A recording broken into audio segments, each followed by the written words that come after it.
You know, what really stood out to me was that it was a very raw, honest, bold attempt to explore some really meaningful issues today. You know, issues around identity, issues around class and race and gender and sexuality. And I think the way the story, you know, it started off as a play, and when I found it, it just kind of got its hooks into me, and I couldn't stop thinking about it. I just thought, you know, it was so daring, and if you know we could get the right people, like this amazing group of people together, and realize it on screen, I just thought it could be something really important and something that would be meaningful for people and start a conversation. It made me. I thought I was very kind of safe and liberal and in the comfort zone as far as race was concerned. And when I read it, and then he came to see me up in New York, and it made me question that.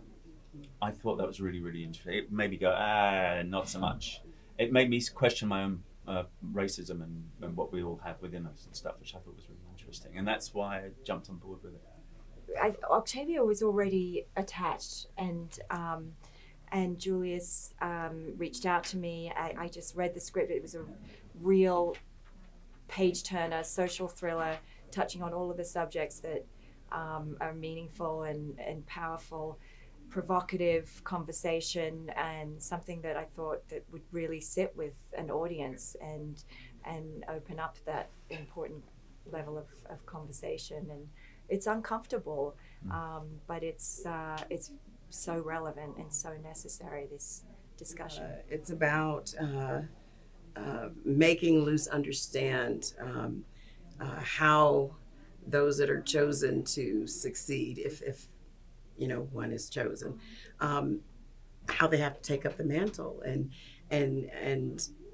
his being a teenager and wanting to do his own thing, and she's from a different era and understands that while she demands certain things from him and knows that society will demand those things from him, she's trying to get him ready for that. And you know, he's a typical teenager wanting to assert his own identity, and that's difficult for her because she's a kingmaker and he doesn't want to be the king. And I think for me, it was this kid who's pretty much trying to protect his identity. He's coming to this place where he's realized that he's had to basically assimilate to this new culture that's not his own. And she's looking at, like Octavia said, this generational gap between someone who kind of looked at, you know, Martin Luther King to Barack Obama and seeing this is the idea of what we should be and how we got there. And he's like, I don't have to do that, and you're not going to force me to do that. And I'm a part of this new generation. I'm going to empower myself, and we're going to butt heads, but we're going to figure this out together, or you're just going to have to take a seat back. As Tim said, we see ourselves as a very liberal, forward-thinking family. We've taken on Luce as something that we thought we were fully equipped to do, and suddenly she's in a situation where she has to reevaluate how to deal with this, and she doesn't necessarily deal with things as you know. I think she's thrown for a loop. She doesn't quite know how to understand how to manage this, and but no matter what, she's a fiercely protective mother, and she will go to great lengths, even if it means not behaving in the best possible way. But she loves her son, and she has to protect him no matter what. You know, it's a real moment where people who've had to take a back seat before are saying, look, I want to be at the table, I want to have a voice, and it's not going to be a tokenized voice, it's going to be a voice on my terms. I'm going to be able to speak myself, my point of view, and exist on the full spectrum of humanity.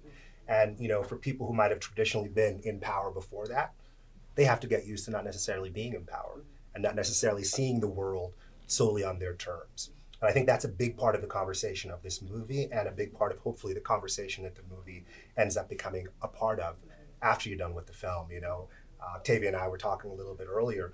There's the film, which these are incredible actors, and hopefully everybody did a great job, but there's also what happens afterwards. And I really think in a movie like this, the ending isn't what you see on screen, it's the ending you create afterwards in the conversations you have, and also what you take going forward.